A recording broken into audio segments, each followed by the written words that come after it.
లేకపోతే కొంతమందికి ఉన్న అపోహని తొలగించాలి కాబట్టి మిగతా ప్రాంతాల అభివృద్ధి కూడా ప్రాంతాల వారీగా ఇచ్చేస్తున్నా ఆ ప్రయత్నం గతంలో జరిగింది. రాయలసీమలో కొన్ని చోట్ల ఇది మన ఉద్యానవనాలకు సంబంధించిన వ్యవహారం కానీ, కొన్ని చోట్ల సోలార్ పవర్ అని, చిత్తూరు జిల్లాలో ఇండస్ట్రీస్, శ్రీ సిటీ, అట్లా ఆ ప్రాంతానికి ఉన్న దీన్ని బట్టి చేసుకుంటూ వచ్చారు. ఇది ఇంకా ఎలా చేస్తే బాగుంటుంది అనుకుంటున్నారు? వెంకటకృష్ణ గారు, బ్రీఫ్గా నా మాట మీకే అర్థమవుతుంది. ఎందుకంటే మీకు సమగ్రమైన ఆలోచన కలిగిన వాళ్ళు కాబట్టి. అందరూ పూల గురించి మాట్లాడుతున్నారు, నేను దారం గురించి మాట్లాడుతున్నాను.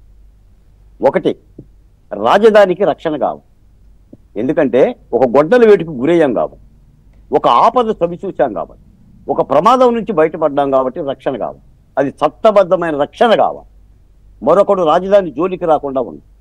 రెండు, గత ప్రభుత్వం ముఖ్యంగా జగన్మోహన్ రెడ్డి గారు అమరావతి మీద వేసిన, మీరు నిందలు అనుకుంటారో, ఆరోపణలు అనుకుంటారో, ఇంకోటి విమర్శలు అనుకుంటారు, వాటిలో వాస్తవికత ఉన్న ఆరోపణలని సరిదిద్దుకోవాలి.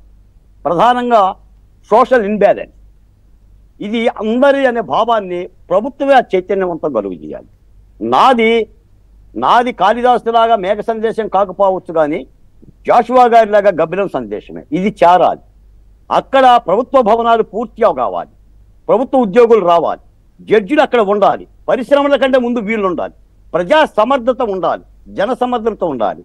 మూడోది, అత్యంత ముఖ్యమైనది, తప్పనిసరిగా ఈ రాజధాని అమరావతిలో ఒక కొత్త మార్పుకి, నేను నవనగరాల 12 నగరాల కాదు, తక్షణ అవసరాలుగా అవుతుంది. తక్షణ అవసరాలను యుద్ధ ప్రాతిపదికన పూర్తి చేసుకోవాలి.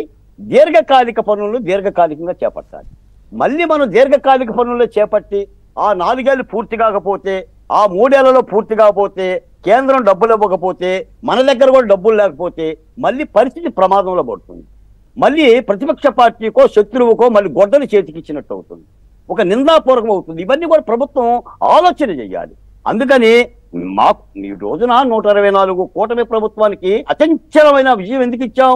చంద్రబాబు నాయుడు గారి యొక్క పరిపాలనలో అమరావతి కూడా కొత్త విధానాలతో కొంగొత్త మార్పులుగా ఉండాలి. ఈ రోజున ఏముంది సార్ మీకు తెలియంది?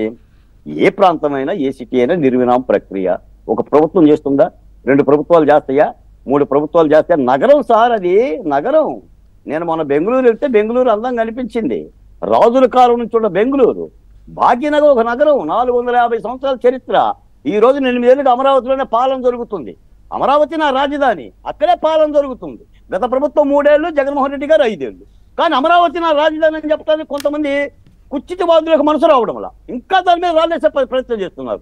ఆ రాళ్లను మనం ఆపకపోతే, ఆ నిందలను మనం ఎదుర్కోలేకపోతే, ఇది అందరిదనే భావాన్ని, మావో గారు అంటారు చైనాలో, 100 పూలు వికసించనై 1000 ఆలోచనలు సందర్శించని. ఆ ప్రజావేణువులోకి సొంతం చేసుకునే ఆలోచనలు ప్రవేశపెట్టలేకపోతే ప్రమాదాలు జరుగుతాయి సార్, ప్రమాదాలు జరుగుతాయి. కాబట్టి నేను ఒక నిజం చెప్పాలి కాబట్టి, యథార్థం చెప్పాలి కాబట్టి, దాన్ని కాపాడుకోవాలి కాబట్టి మొత్తం 13 జిల్లాల ప్రజల కోణంలో చెప్తున్నా, రాజకీయాలకు భిన్నంగా చెప్తున్నా. అది అమరావతి ఆంధ్రులది, చంద్రబాబు నాయుడు గారి సారథ్యంలోనే అభివృద్ధి. రైట్ సార్, రైట్ బాలకోటే గారు. చూద్దాం అమరావతి